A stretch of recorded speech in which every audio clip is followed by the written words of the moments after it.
ये तो हरगिज नहीं हो सकता है। नहीं ठीक है अतर साहब, ये बहुत उम्दा बात कही आपने और बहुत मौजूद बात कही कि एक सड़क छाप, एक सड़क चलता हुआ आदमी, उसकी बात को नहीं माना जाना चाहिए। जो हमारा इस्लाम कहता है, जो दीन कहता है, उसकी बात मानी जानी चाहिए। ये कहा आपने।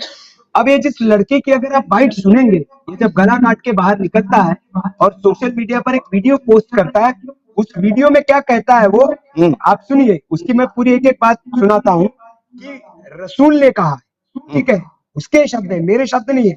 वो कहता है कि रसूल ने कहा है कि हमारे दिनों पर राज सिर्फ मुस्तफा का चलता है। ए मुसलमानों, अपनी जान हुजूर के लिए कुर्बान कर दो, ठीक है।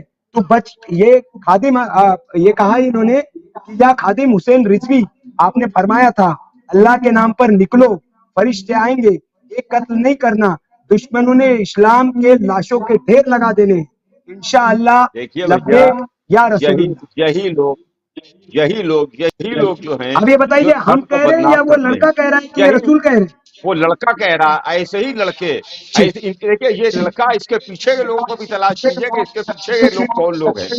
इनके पीछे के मुल्लाओं को तलाश कीजिए, इनके पीछे की जी जी, कुर्सियों मैं को तलाश तलाश, जो कीजिए, तलाश हुई है उनको वो मैं बता पकड़िए, रहा हूँ।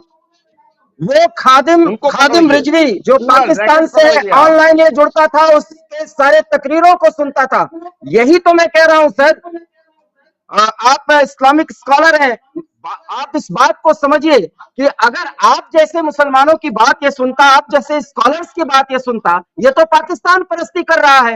ये वहां के खादिम को कह रहा है कि आपने जो फरमाया, आप सुनिए, फिर प्रधान संपादक ने हमारे लाइन पढ़ करके सुनाई है, और आप जिस अंदाज में ये भाग रहा है, वीडियो बना रहा है, उस वीडियो को बनाते समय ये सड़क चलता इंसान नहीं है। और सबसे बड़ी बात, इसने अपना कृत्य ही नहीं किया, वैश्याना कृत्य ही नहीं किया, इसने नवयुवकों को, मुसलमानों को बरगलाने का काम किया है सर।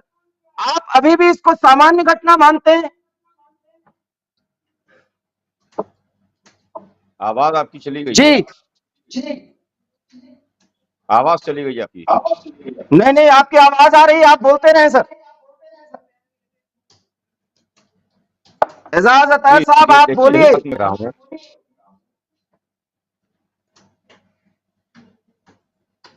शायद फ्रीज हो गए, दोबारा एक बार कॉल पर उनको जोड़ने की हम कोशिश करेंगे। मैं देश का तीसरा गद्दार है, कहूंगा कि हिंदुस्तान का गद्दार है, इसलिए कि जो अपने देश का वफादार नहीं है, वो अपने धर्म का वफादार नहीं हो सकता है, अपने मजहब का वफादार नहीं हो सकता है।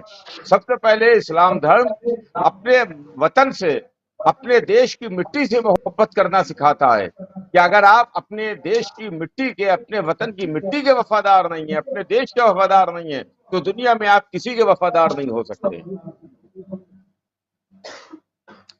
अच्छा अतर साहब, एक सवाल मेरा है। आपने अच्छी बात कही कि जो ऐसे लोग हैं वो देश के वफादार नहीं है, इस्लाम के वफादार नहीं है, ठीक है। मैं ये कह रहा हूँ, क्या ये आपके, आप जैसे मौलानाओं की हार नहीं है कि इस देश का मुसलमान युवा पाकिस्तान के एक मुल्ला की बात सुन रहा है और आप जैसे जो वतन परस्त मुसलमान है उनकी बात को नकार रहा है? तो ये क्या आप जैसे मौलानाओं की हार नहीं है, या आप फेल हो रहे हैं आपका युवाओं को, सवाल भारत मुझ तक देश के नहीं पहुंच युवाओं पा को रहा है, समझाने में? आपका सवाल मुझ तक नहीं पहुंच पा रहा है। जी, मैं दोबारा सीआरपी से कहूंगा कि एक बार इनको